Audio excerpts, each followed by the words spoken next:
So I am definitely back from my trip. For those of you guys who were watching my videos this week, I have been on spring break trip with my family and back late last night. Full day traveling, was a long, long day, but I'm back in the fold and have been kind of watching the markets before I did this video. So wanted to talk to you guys about kind of what I'm seeing in the general overall state of the union with the crypto market. All right, so we woke up to today with a pretty significant uptick. We were at about 3.9% up. I apologize if you can hear this over my back, over my left shoulder. My son and about three of his friends are here watching movies and stuff, and I have a house full of 13-year-old teenage boys. That's really all I got to say on that, and they just won't be quiet. All right, so but I got to still work, so there you go. So we might have some distractions from that. With all that said, we've given back some of these gains, which are frankly not too surprising to me that we've backed off of this a little bit. So let me set the stage here and some things that I'm seeing for you. Crypto fear and greed, we've gotten a bounce up. This is a really good indicator of overall social sentiment, and it's one that I really, really do watch. So we're moving more towards a fear.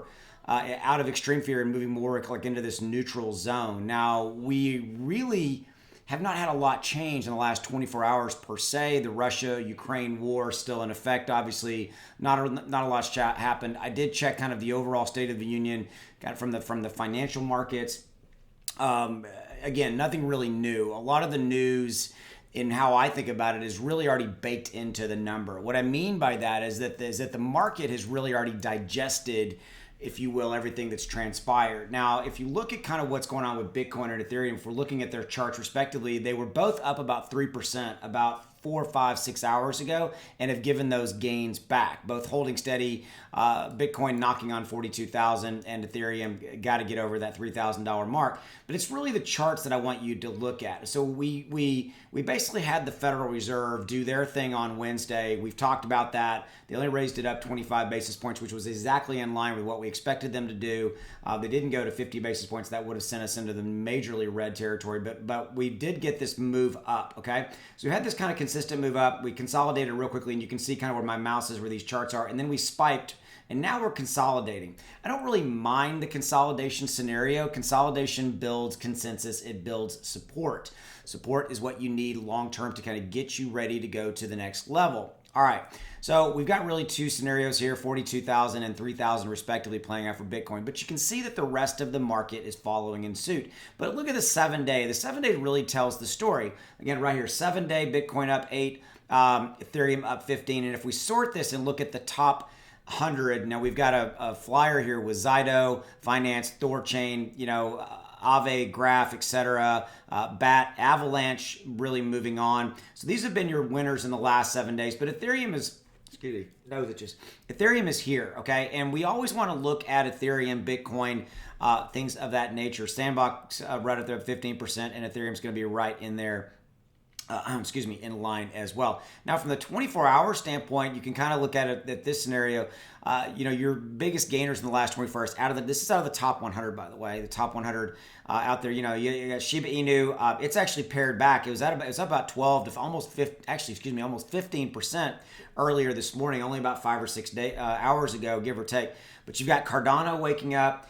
It feels like the market's trying to do something, but there is really no clear winner, no clear direction taking place right this second, and I don't expect one. Okay, we're Saturday rolling into Sunday. If we get any type of an economic news or anything, this morning was an interesting bump. Was an interesting pump. Excuse me. This morning, because I didn't really expect that, and I woke up to seeing Ethereum and Bitcoin up 4-ish%.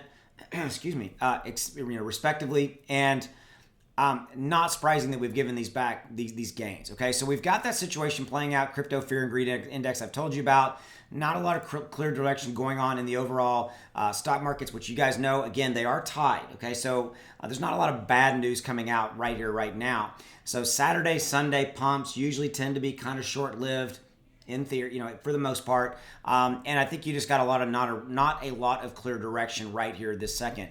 So it's a good scenario to maybe pick a few, maybe look at overall maybe some opportunities. You might want to put some money in, but we are knocking on that $2 trillion market cap. Really, the key is going to be Monday, Tuesday, rolling in, seeing what the the overall crypto and stock markets are going to do. The price of oil, the price of oil has been dropping a little bit, which is good news because that reduces the overall infrastructure bills, i.e., oil turns into gas, fuel to basically move all the machinery, to move everything we take advantage of and we use in our daily lives and all those kind of things. Right this second, this is where we're at. I fully expect us to be here. So yeah, that's what I got for you on right this second. Hey, need to make you aware right here. If you're interested, this is something that's a big deal. I talk about this now in almost every video. If you're thinking about, or have you ever thought about starting in a retirement account, an IRA retirement account is a scenario where the government will let you use pre-tax dollars to fund a retirement account up to a certain amount, okay? It's free to do. It's something you should do. It's something that everybody should have. Oh, by the way, if you're into crypto, which you are because you're on a crypto channel, you can buy and sell crypto in your IRA retirement account. Really, really cool. This is who I use. I Trust Capital. I really like them. They're really cool. You can trade everything from Shiba Inu to Bitcoin, Ethereum, Axie, Solana, you name it. They're all there. Really, really, really cool. So check that out. Links in the description below. It is a referral link, okay? And if you use my link, A, you can set up an account for free, and B, if you fund the account with a little bit of money, then you get $100 from I Trust Capital put into your account for you to use as well. That's all I got for you. I'll see you later. Have a good one. Go make some money. Bye.